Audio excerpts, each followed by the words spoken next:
Hello दोस्तों, नमस्कार। परीक्षा चिंतन में आप लोगों का स्वागत है। आज हम लोग करंट अफेयर की जो सीरीज चल रही है उसके बारे में अध्ययन करेंगे। करंट अफेयर से जो है लगातार क्वेश्चन परीक्षाओं में पूछे जा रहे हैं। तो चलिए हम लोग शुरू करते हैं। इसमें देखते हैं पहला क्वेश्चन क्या है। तो पहला क्वेश्चन है कि जनवरी 2021 23 जनवरी 2021 को भारत सरकार ने किस महान स्वतंत्रता सेनानी के जन्मदिन को पराक्रम दिवस के रूप में मनाने की घोषणा की? तो पहला ऑप्शन है सुभाष चंद्र बोस, दूसरा ऑप्शन है बाल गंगाधर तिलक, तीसरा ऑप्शन है अरविंदो घोष, चौथा ऑप्शन है लाला लाजपत राय। तो इसका क्या राइट आंसर हो जाएगा? इसका राइट आंसर हो जाएगा ए, सुभाष चंद्र बोस। तो 23 जनवरी को जो है सुभाष चंद्र बोस का जन्मदिन मनाया जाता है 23 जनवरी को, और इनके जन्मदिन को ही अब हम लोग पराक्रम दिवस के रूप में मनाएंगे। सुभाष चंद्र बोस के जन्मदिन को किस दिवस के रूप में मनाया जाएगा? तो पराक्रम दिवस के रूप में मनाया जाएगा। तो आप लोग बताइएगा कमेंट करके कि अटल बिहारी वाजपेयी का जन्मदिन किस दिवस के रूप में मनाया जाता है। फिर हम लोग आगे चलते हैं। जो अगला क्वेश्चन है कि गणतंत्र दिवस परेड 2021 में किस राज्य की झांकी को प्रथम पुरस्कार दिया गया? पहला ऑप्शन है केरल, दूसरा ऑप्शन है उत्तर प्रदेश, तीसरा ऑप्शन है महाराष्ट्र और चौथा ऑप्शन है आसाम। तो इसका क्या राइट आंसर हो जाएगा? तो इसका राइट आंसर हो जाएगा दूसरा ऑप्शन उत्तर प्रदेश। जो है उत्तर प्रदेश की झांकी को जो है प्रथम स्थान दिया गया है गणतंत्र दिवस की 2021 की परेड में। तो इसका राइट आंसर हो जाएगा दूसरा।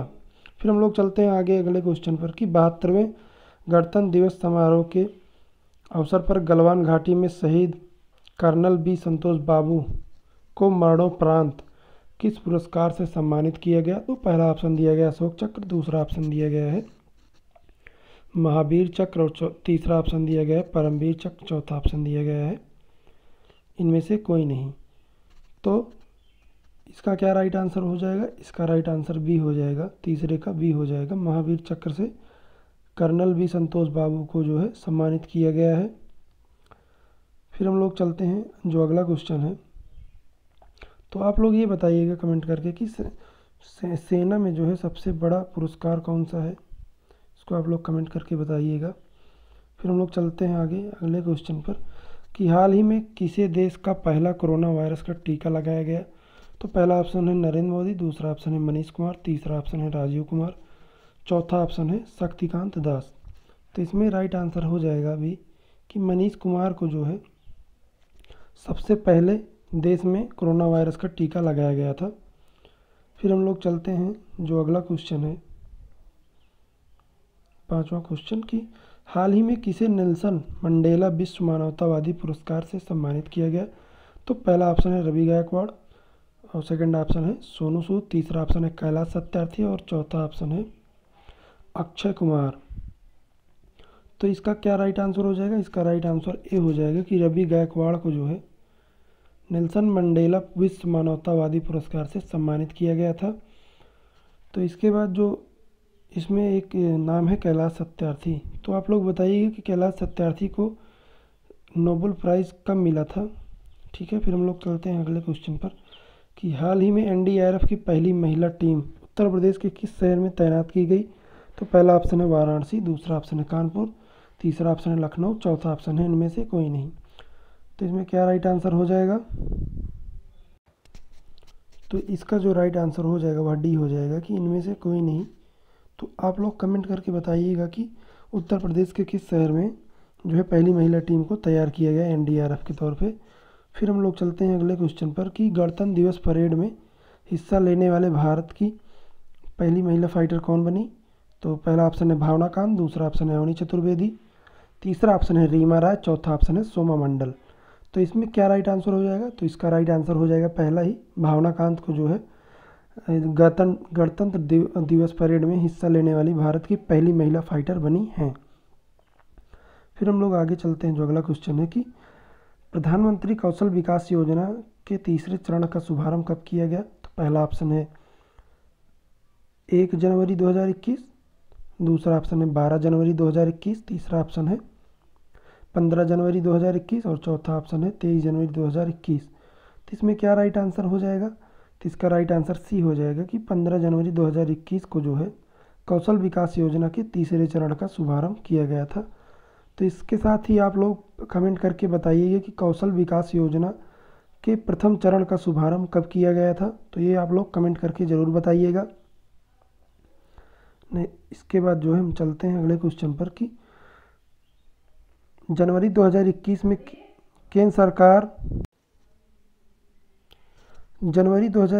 केंद्र सरकार द्वारा 144 मेगावाट की 8 विद्युत परियोजनाओं को किस केंद्र शासित प्रदेश में मंजूरी दी गई है? तो पहला ऑप्शन दिया गया है लद्दाख, दूसरा ऑप्शन दिया गया चंडीगढ़, तीसरा ऑप्शन दिया गया है अंडमान निकोबार और चौथा ऑप्शन दिया गया लक्षद्वीप। तो इसमें पहला ऑप्शन जो है वही राइट हो जाएगा कि लद्दाख में जो है 144 मेगावाट की 8 विद्युत परियोजनाओं को केंद्र सरकार ने मंजूरी दी है। तो आप लोग ये बताइएगा कि लद्दाख को जो है किस दिन केंद्र शासित प्रदेश के रूप में मंजूरी दी गई। तो फिर हम लोग चलते हैं आगे। जो अगला क्वेश्चन है कि उत्तर प्रदेश विधि विरुद्धम धर्म संपरिवर्तन प्रतिषेध अध्यादेश राज्य में कब से प्रभावी हुआ? तो पहला ऑप्शन है 9 जनवरी, दूसरा ऑप्शन है 24 जनवरी, तीसरा ऑप्शन है 26 जनवरी और चौथा ऑप्शन है 30 जनवरी। तो इसका जो राइट आंसर हो जाएगा वह हो जाएगा कि 9 जनवरी को जो है उत्तर प्रदेश विधि विरुद्धम धर्म संपरिवर्तन परिषेध अध्यादेश को जारी किया गया। तो जो है इसमें जो राइट आंसर हो गया वह हो गया 9 जनवरी को। ठीक है, फिर हम लोग चलते हैं आगे। जो अगला क्वेश्चन है कि तेलंगाना उच्च न्यायालय की प्रथम महिला मुख्य न्यायाधीश के रूप में किसे नियुक्ति दिया गया या किया गया? तो पहला ऑप्शन दिया गया है इंदिरा बनर्जी, दूसरा ऑप्शन है हिमा कोहली, तीसरा ऑप्शन अरुणिमा सिन्हा, चौथा ऑप्शन है सोमा मंडल। तो 11 का जो राइट आंसर हो जाएगा वह हो जाएगा बी ऑप्शन कि हिमा कोहली को जो है प्रथम महिला मुख्य न्यायाधीश के रूप में नियुक्ति दी गई। फिर हम लोग चलते हैं अगले क्वेश्चन पर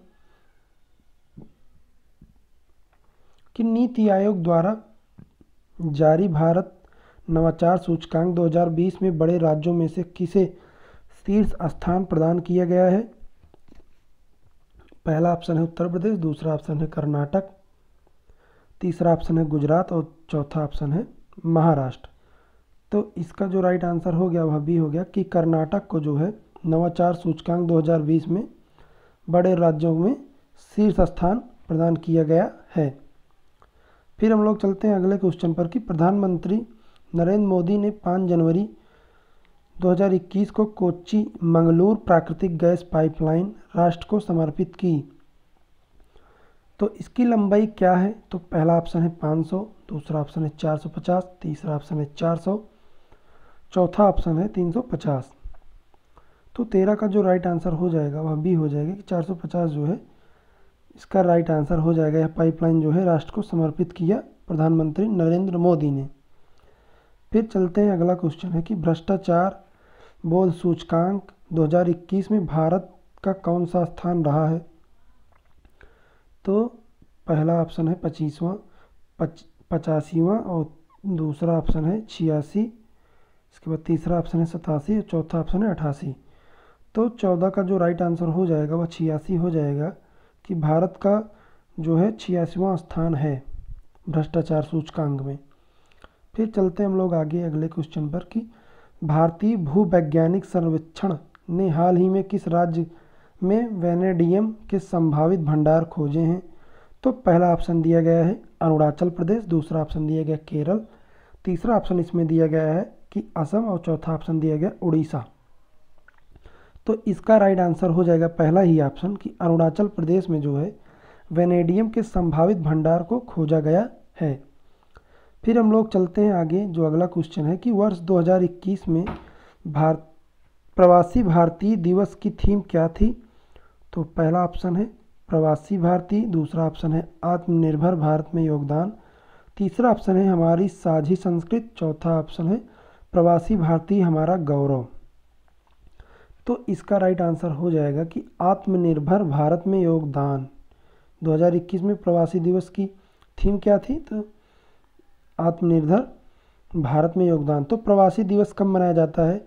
आप लोग यहाँ कमेंट करके बताइएगा ज़रूर। नहीं आएगा तो आप लोग गूगल करके बताइए, लेकिन बताइएगा ज़रूर।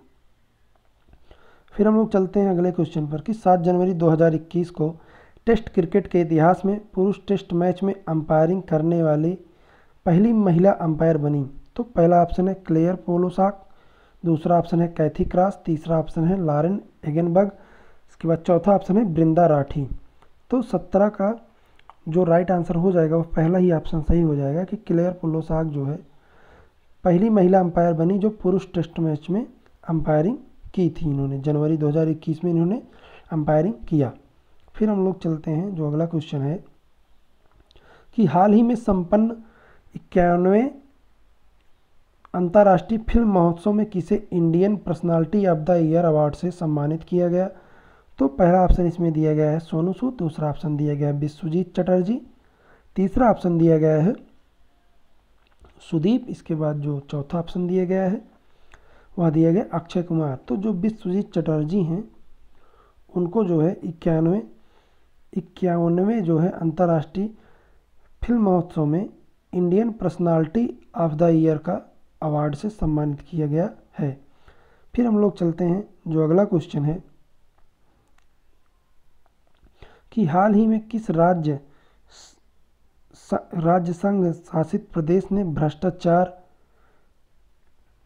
की शिकायतें दर्ज करने के लिए सतर्क नागरिक मोबाइल ऐप लॉन्च किया है। तो पहला ऑप्शन है जम्मू कश्मीर, दूसरा ऑप्शन है पंजाब, तीसरा ऑप्शन है असम और चौथा ऑप्शन है बिहार। तो इसमें क्या राइट आंसर हो जाएगा? तो इसका राइट आंसर पहला ही हो जाएगा कि जम्मू कश्मीर को जो है जम्मू कश्मीर ने जो है सतर्क नागरिक मोबाइल ऐप को लॉन्च किया है भ्रष्टाचार की शिकायतों को दर्ज करने के लिए।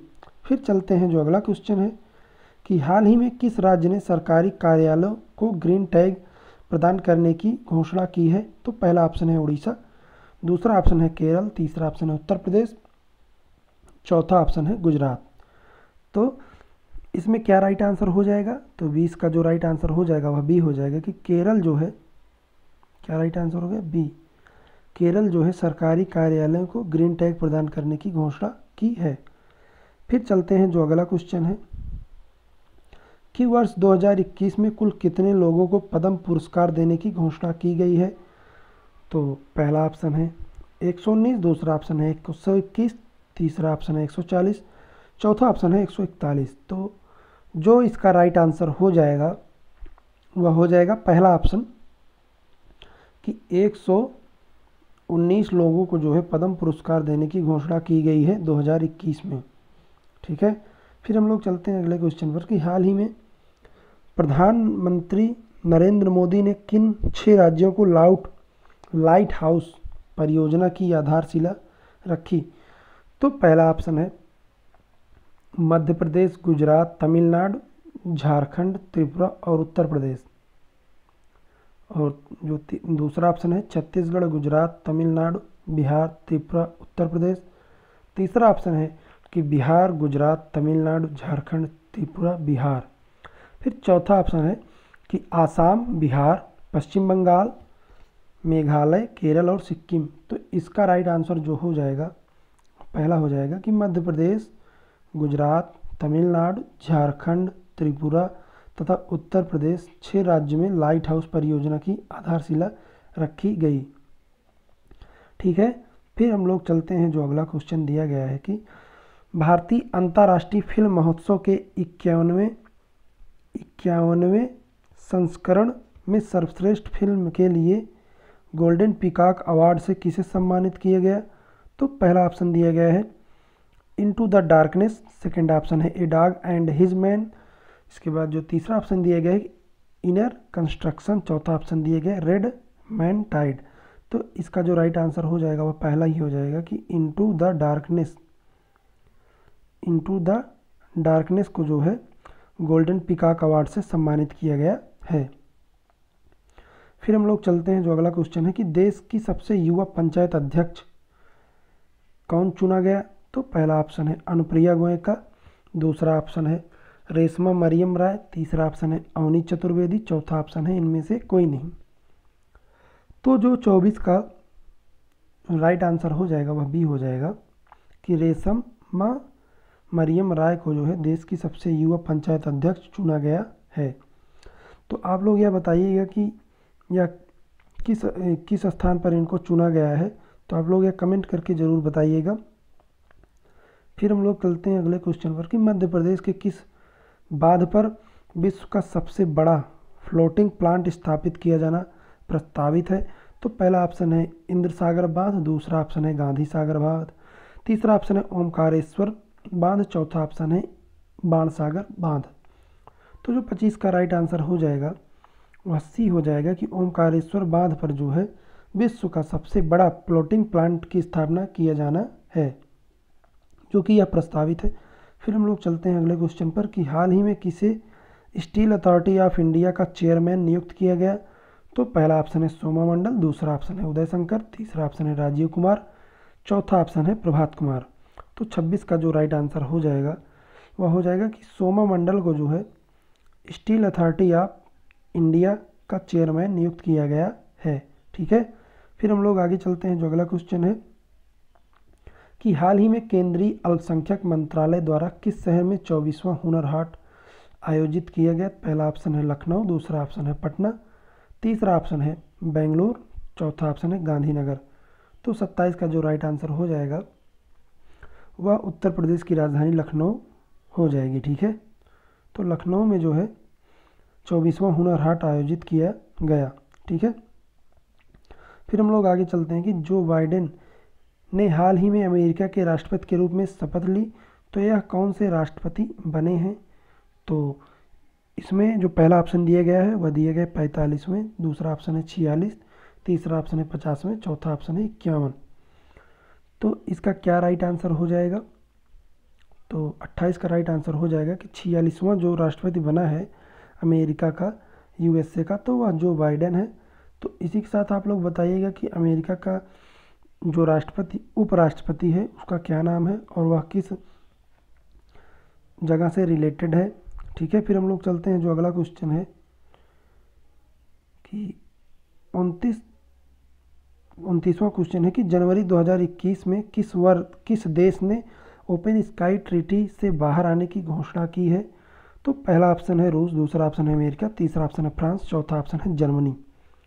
तो इसका राइट आंसर हो जाएगा पहला ही, रूस जो है ओपन स्काई ट्रीटी से बाहर आने की घोषणा की है। ठीक है, फिर हम लोग चलते हैं अगले क्वेश्चन पर कि हाल ही में किसने महिला T20 क्रिकेट का सबसे तेज शतक बनाया है। पहला ऑप्शन है हरमनप्रीत कौर, दूसरा ऑप्शन है सोफी डिवाइन, तीसरा ऑप्शन है एलिसा डिवाइन, चौथा ऑप्शन है थिरुस कामनी। तो इसका जो राइट आंसर है वह सोफी डिवाइन है कि यह जो है महिला T20 क्रिकेट में जो है सबसे तेज शतक लगाने वाली महिला बन गई हैं। तो इसी के साथ जो है यहीं पे वीडियो समाप्त होगा। तो आप लोग हमारे चैनल को सब्सक्राइब करिए। इसी तरीके से वीडियो पाने के लिए जो है चैनल को हमारे सब्सक्राइब करिए, शेयर करिए और लाइक करिए और हमारे टेलीग्राम ग्रुप को जो है ज्वाइन करिए। ठीक है, इसी तरीके से आप लोगों को करंट अफेयर, इसके बाद यूपी एग्रीकल्चर का प्रैक्टिस सेट सॉल्व कराया जा रहा है और हिंदी का प्रैक्टिस सेट भी आप लोग जुड़ते रहिए। जय हिंद, जय भारत।